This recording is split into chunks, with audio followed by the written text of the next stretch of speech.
Hello, ladies, and all my viewers. So, welcome to my channel. That's Women Empowerment Defying the Odds. And today I have a really special guest to make us inform us actually about this topic that a lot of us do not know about.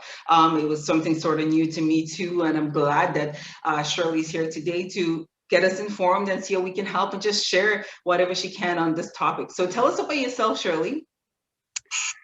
My name's Shirley Gillett, and I work with the I Do project. And I've been working on forced marriage since about 2008. Prior to that, when I was much younger, I had a friend who was being forced into a marriage, but I didn't know. Sorry, there's something popping up on my screen. Sorry. Okay. I didn't know anything about it. I didn't realize that that was happening. And so I had to work on my own as a young person because she was being forced not only by the abusive man that she was being forced to marry, but also her father and her brother were being violent with her, beating her up when she refused the marriage. So I had to set things up with a hospital. She had to go into the hospital. I had to set things up with the hospital on my own to get her case flagged so that he wouldn't come into the hospital, or that they would be prepared. They wouldn't tell anyone that she was there. And at the last moment, that got breached.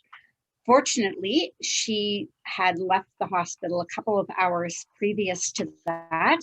But that was like, he would have killed her. I'm quite sure that he was going to kill her. So it was a pretty serious situation.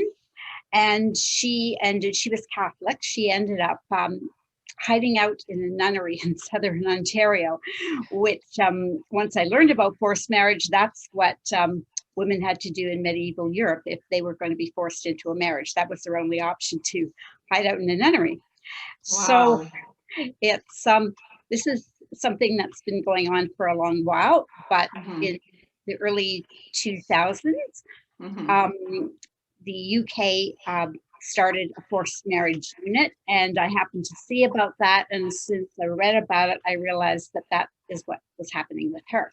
Okay, so sorry, I'll just stop you for a little bit because we're on the topic of forced marriage, and until I met you, honestly, I mean, I the concept was there, but I hadn't heard about it. I know about arranged marriage. So tell us the difference, because when you told me forced marriage, I still was thinking along the lines of arranged marriage. So tell us the difference before you go into continue the story with arranged marriages versus a forced marriage. Yeah, a lot of people get them confused. So it's important to differentiate. So an arranged marriage is in which the parents or the broader family take the lead in finding someone for their young adult child. But the difference between a forced marriage is that if it's an arranged marriage, they have the option of saying yes or no.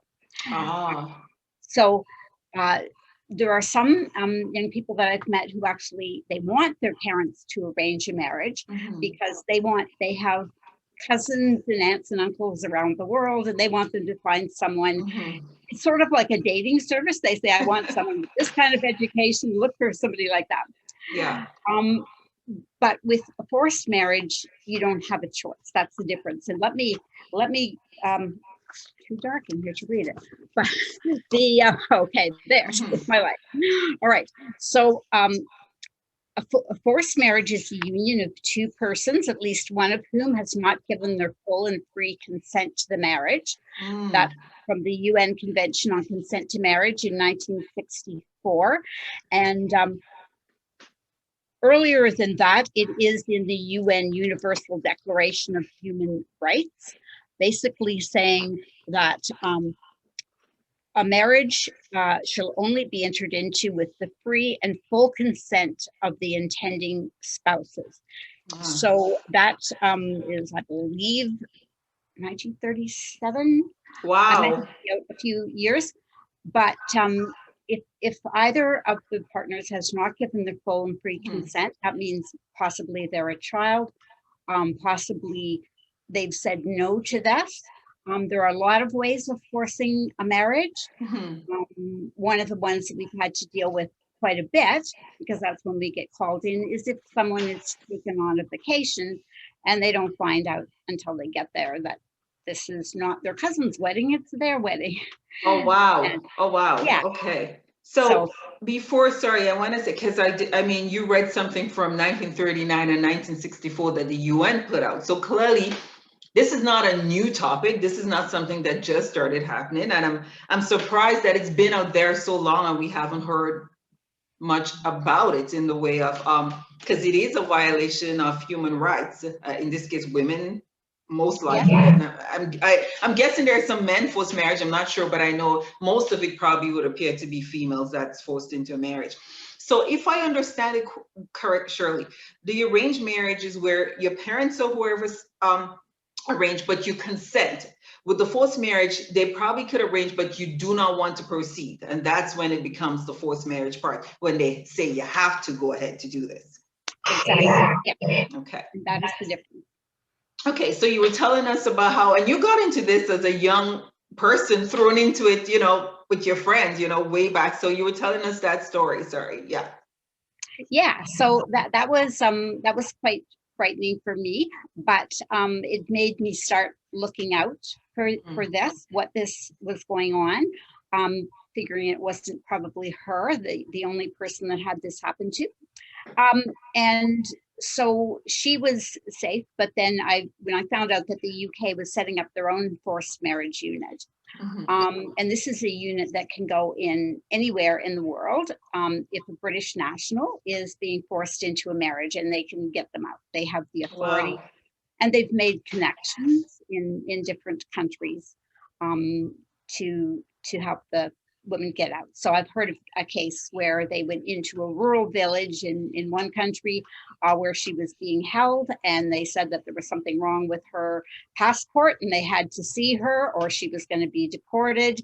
And when they got her, then they said, okay, we're going to have to take her in to the embassy, and they just stopped her. And that was it. So Wow.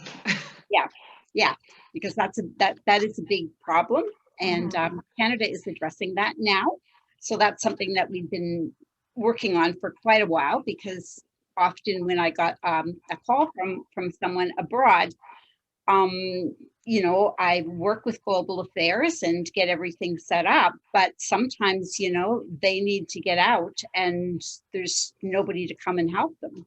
One case, the young woman was told, well, she has to get out on her own. We can have a car waiting for her a few blocks away, Wow. but she's got to get out on her own and get there. So, yeah, having this extra layer will really help a lot of women. So hold on. So you're saying, because it seems like in the UK, it's very, the system is established to help these women and the UN establish it. And you're saying, but now in Canada, you're saying we're starting to get, so is it not fully established yet in Canada? So if someone's in a forced marriage, how do they get out? Do they have to find themselves to you guys, or the police would intervene if someone calls the police? How does it work here? Oh, that would be a good idea in most countries. We had, a couple of young women in there who were taken back to their home country to be forced into a marriage, and they managed to escape. They got brought back and beaten, and they had to decide they either have to make an escape or they're never going to get back home. So they jumped off the roof. They hailed a cab, but they were smart enough not to tell them they were taking the cab to the Canadian embassy, because they probably would have just been brought back home. So Oh. calling the police in a lot of countries would not help you at all. So here, how do we, so someone here, so some of the examples you use are women being taken abroad. So they're telling them they're going on a vacation, they're going home to meet family, and then they're forcing them to get married here. Do you find though that women here they got forced into marriages, and how do they Oh, get out yeah. if they're here? Oh, yes. I have a member of our survivors group who was forced into more than one marriage. These marriages are usually abusive, because you can think about it, if only the woman is being forced, what kind of guy wants to marry a Yeah. woman who doesn't want to marry him? Well, only a guy who's going to be very controlling. And, Mm-hmm. so, she got out of an abusive marriage, and then the family tries to force her into another marriage. Wow. I have a friend that I met in 2008 when I started working on it, who had also been in two forced marriages. The first, she was brought from the UK to Canada to be forced into the marriage.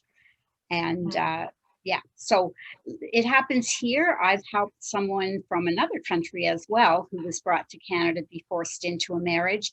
Mm-hmm. And fortunately, I mean, they called the police here, and the police were very helpful, but then they had a visa that had expired. So they have to take them to border services, Oh and then they're boy. put in detention, which is not a great place to be if you've heard anything about it.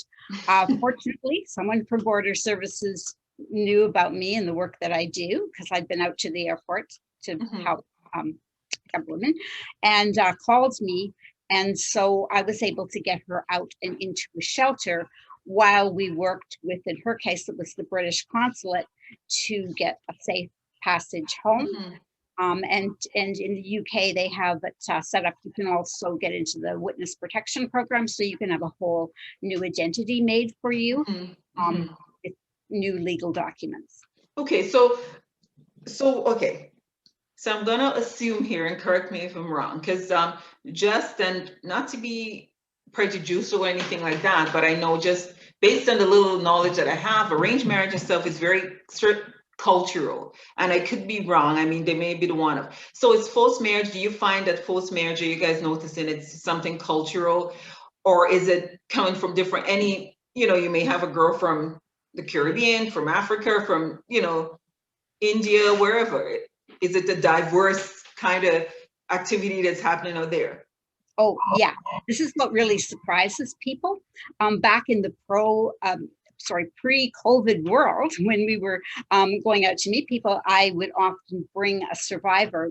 Our trainings can take like 2 full days of training. Okay. Mm-hmm. So to each block, I would bring a different survivor in, and people were quite blown away that we would have someone of European background with long blonde hair. We would have someone of African background, and we would have someone of South Asian background. We would Wow. have Muslim, Christian, Hindu. This comes as a surprise to people, but basically forced marriage is a patriarchal practice. The basis of it is to control women, to control their sexuality, and to control their offspring. So it does happen to men as well, but it happens to women overwhelmingly. The most common type is forced marriage by the family, and I'd say that's about 85% women. So there's still a good number of men who are being forced into marriages. Mm. Yeah. Wow. So, wow, that is quite shocking and surprising, especially in this day and age. And you see the concepts that we have that you wouldn't have think, yes, somebody from European background be forced into a marriage. It does sound, as you say, it's more patriarchal. So it sounded to me that it would have been the cultures that practice that more. I want to ask a question though. So what happens though if a girl comes here now? So she's not a Canadian, and you mentioned the one at border services, and she's not from England, the UK, one of those countries that have agencies set up for this, and it's run properly. What happens to that person from here who's from a tiny place in Europe or a tiny place in Africa that is not a Canadian citizen or anything like that? Well, And she's trying to get away from it, but she's here. yeah. Well, there are some possibilities now. It's not as good as I would like to see it, but we've been working for a number of years to get forced marriage recognized as a form of human trafficking. And it has been now. So Wow. that shelters that take trafficking victims can also take forced marriage survivors. Mhm. So there would be shelters that she could go to, safe houses that she could go to. And then it's getting her some legal advice. The South Asian Legal Clinic of Ontario has done a lot of work on forced marriage, And if it is, even though they mainly deal with people, lower income people of South Asian background, if it comes to forced marriage, they will help someone regardless of their background. So it's getting them some legal advice. And we do have laws set up that are supposed to help women who are fleeing gender persecution from abroad, whether that be forced marriage or domestic violence. So I can't guarantee what will happen, but we do have the laws in place to help. Okay, so I know you've come across you know, a lot of women who's been in those situations. What something you can share with us that, you know, from one of your stories that's empowering, or a success story, or, you know, somebody who's here. I know you sent me a lot of women who wrote books and stuff. So just anything, any one of those that pop into your head, any story you may want to share that had a really great outcome or that's empowering. And then we'll kind of ask you some more questions about some other parts of the job you do. Okay. Well, I can tell you about one woman who has, she's one of the ones that have been forced into more than one marriage. And it was very traumatizing for her, needless to say. But she built up her own family among her friends. She had people where she worked who stepped in to be her family for her, to be there for her. They came into the hospital to make sure that she was okay. And when she realized that she had people who cared about her, and that even if she was going to be cut off from her family, she could create a new family. So she was able to go on. She had her two young children out of the abusive marriage. She had them safe. And she's been able to have a wonderful career here in Canada and to be an inspiration to all kinds of women, not just forced marriage survivors, but she is always ready to jump in and help when somebody's faced a forced marriage. So you can go on to have a wonderful life after you get free of the abuse. That is a very beautiful story. And you know, I was thinking more like temporary things, you know, but as you can see, based on what you're saying, some women do stay a little longer. You know, she has two children from that, but it was good on her part that she still can get out, you know. So just want to put it out there, if any woman's watching this and you're having this situation, you can still get out, and we'll ask Shirley after to give us some resources of how we can and who you can reach out to. You also, so anything else you want to share with, actually, and I wanted to ask you, so what happened to the people, the parents or whoever forces these women into marriage? And do you find there's an age, is it minors that's getting forced into marriage, or there's no age range? And if it's a minor, I'm guessing it is illegal, but what happened to the parents for adult women, you know, who's not a minor, who forces women into getting married? Well, yeah, it can happen across the age range because the UK has had a forced marriage since about 2004. They keep statistics. And I know that one year, the youngest that they helped was a 5-year-old girl, and the oldest was an 87-year-old woman. The next year, the youngest was 7 years old, and the oldest was a 75-year-old. So it can happen at any age. I would say the majority are late teens to 20s. In some ways, it is easier for the parents to transport an underage child because they do have more legal control over them. The guardians, yeah. But they also realize that that brings a whole set of problems. So the majority of those that we've dealt with have been adults. Okay. So is it something that's persecuted? Can the parents be, the minor, yes, but for the adults? Well, they can be prosecuted. I mean, in 2015, forced marriage was made explicitly against the law in Canada. I don't believe there have been any prosecutions under that. Even before that, it was still not a valid marriage, and parents or other family members could be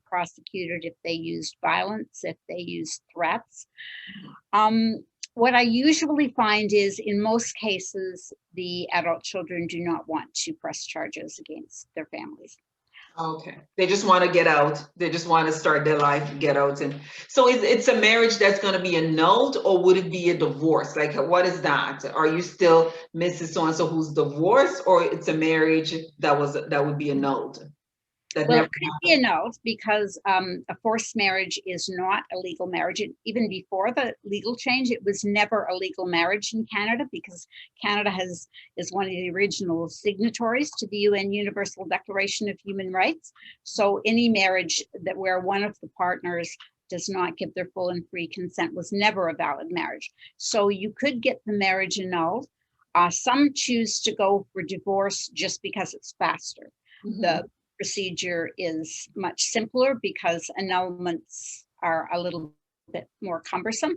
But once she connects with a lawyer, gets some legal help, then she can get the advice of which she wants to do. There are some women who just want to, they want this statement that I was never legally married. Yeah.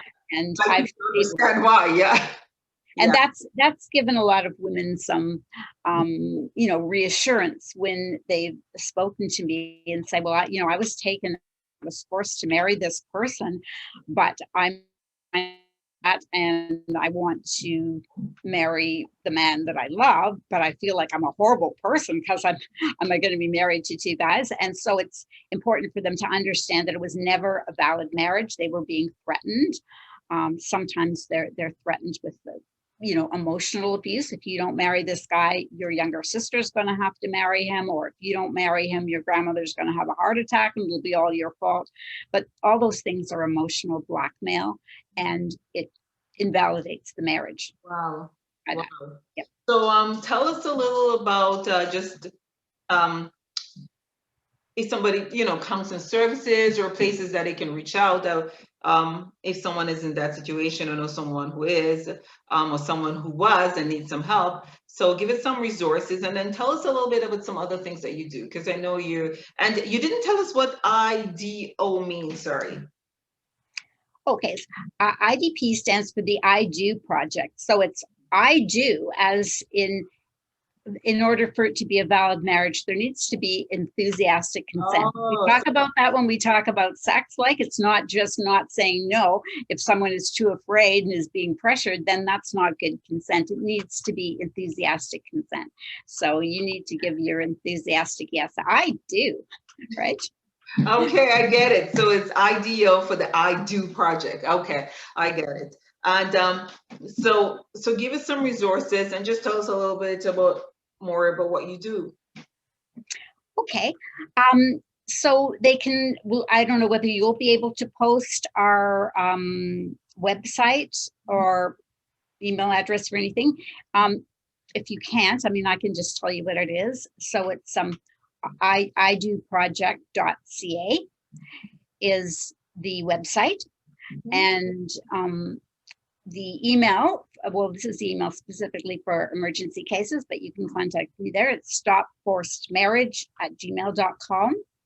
And I've kept that email address, even though we have like an official one with the ID Project, just because over the years, for different reasons, we've been forced to change the name. So I've kept that original one because that's where Global Affairs was contacting me. Okay, so I'll try to get it posted when I edit this video, but I'll just repeat it. So it's the website is idoproject.ca, and the email is stopforced, that's FORCED, forcedmarriage.com. No, at gmail.com. At gmail.com, sorry. So it's stopforcedmarriage@gmail.com. So tell us some of the things that you do. I know you but it's all along the same lines, but I know you do a few other things within. Oh, so you mean things outside of forced marriage? Yes. Oh, okay. Well, I know you organize vigils and those sort of stuff. So yeah, I've been part of Women Won't Forget, organizing the December 6th vigil. And we got that name just because at the start people said, okay, what are we going to name it? And somebody just threw that out. And so it's stuck and nobody wanted to change it. So what's the name? Women We Won't Forget? Women Won't Forget. Oh, Women Won't Forget. Okay.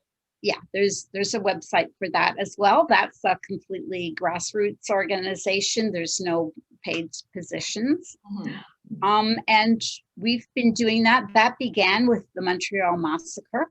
Mm-hmm. But something that is really important to me is that at the time of the Montreal Massacre, I don't know if everyone listening is familiar with the Montreal Massacre. Yeah.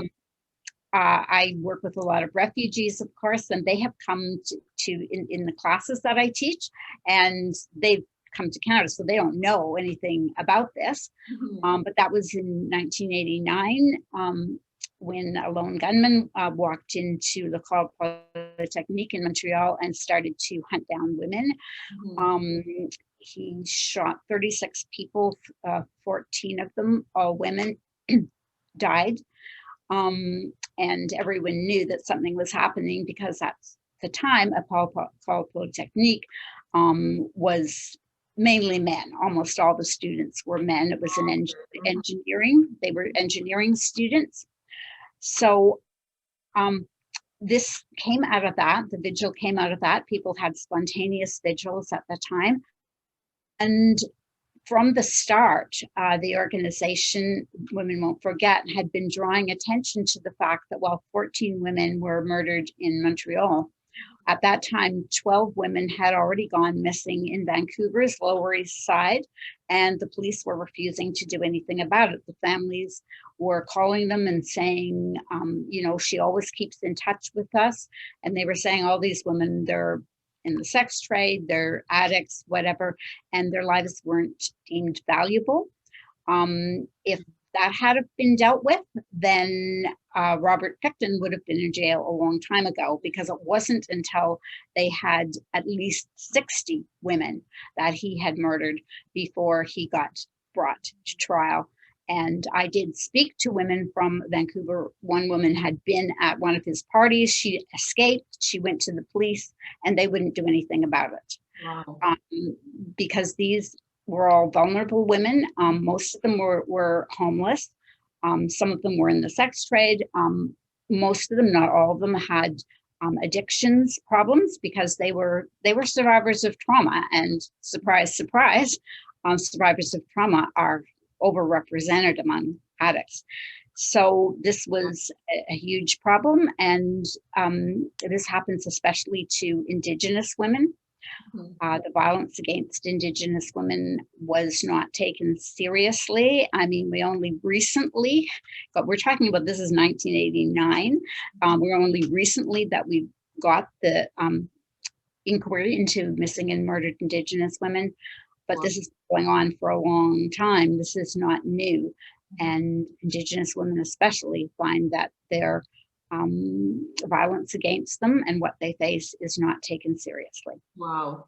Well, you know what, and I'm happy now, and we hear a lot that you're doing, that something's happening now, and though it's sad that it took so many years and so many women to die, to be abused without being recognized or listened to or anything like that, but now, at least moving forward, something's happening. So we're grateful for the job that you're doing and the organizations that you're affiliated with and what they're doing out there. So we're gonna wrap up. Anything else you want to tell us? Any for women who's abused, any websites or anything? I know you speak of Women Won't Forget, the vigil, but if a woman out there is being abused or emotionally or sexually or however, how can she reach out?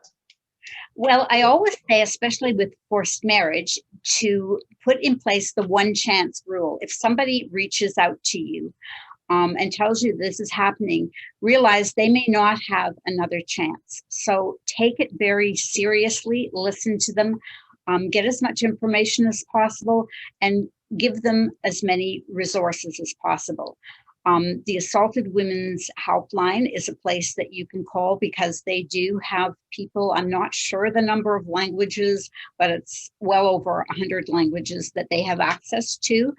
So if someone does not have great English language capability, or even if they do, because when people are stressed, they often go back into speaking into their original language. So they can get you someone to speak to in your original language if you need that, and they can refer you to shelters. So I put that out as sort of a general number. And yeah, and there's quite a few resources that are listed on our website as well. As I've said, for legal help, there's South Asian Legal Clinic of Ontario. There's the Barbara Schleifer Clinic. They also have legal help, not just for forced marriage, but for domestic violence. They can set you up with someone to give you legal advice.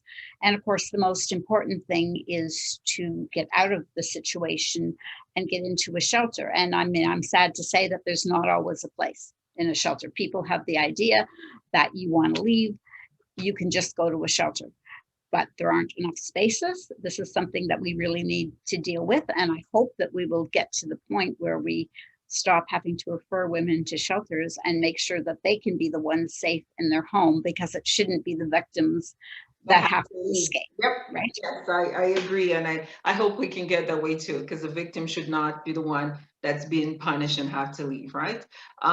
So thank you very much, Shirley. Thank you for opening our eyes. Mine, especially when I spoke to you, I told you this was a very new topic for me. The concept was there, but I never really heard about forced marriages. I only heard of arranged marriages. And you mentioned the age ranges, my goodness, from 5 to 87. Who would have thought, right? The things that women especially go through, and a lot of us are not aware of it until we see something on TV, then we become aware.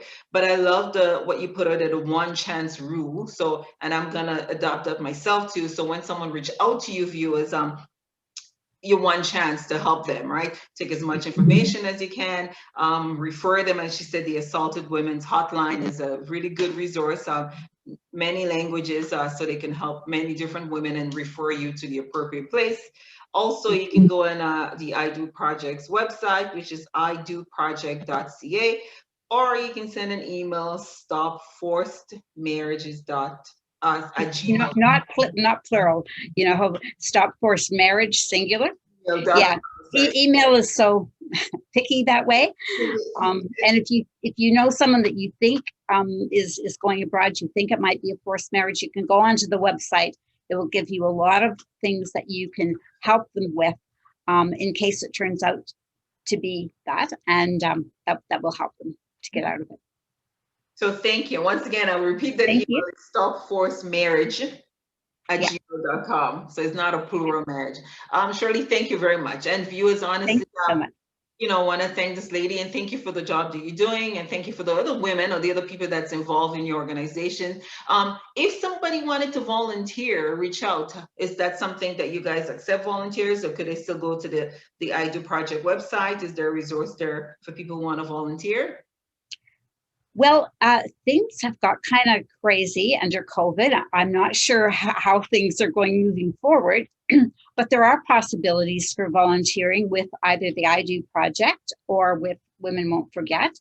If you have, an interest in that, and we have to see how things are going to unfold in the upcoming months, because so many things had to go online. I mean, the vigil last December was online for the first time in her life. We do an outdoor vigil in the freezing cold of December 6th. So it was warmer, but very different. Yeah. But yes, there are some volunteering opportunities if you're interested. So just reach out to either organization. Perfect. Thank you so much. And thank you, Shirley Gillett. I got your name right. As I said, we really appreciate it. Thank you for informing us, and thank you for the work that you ladies and your organizations, men, women, whoever's part of the organizations are doing.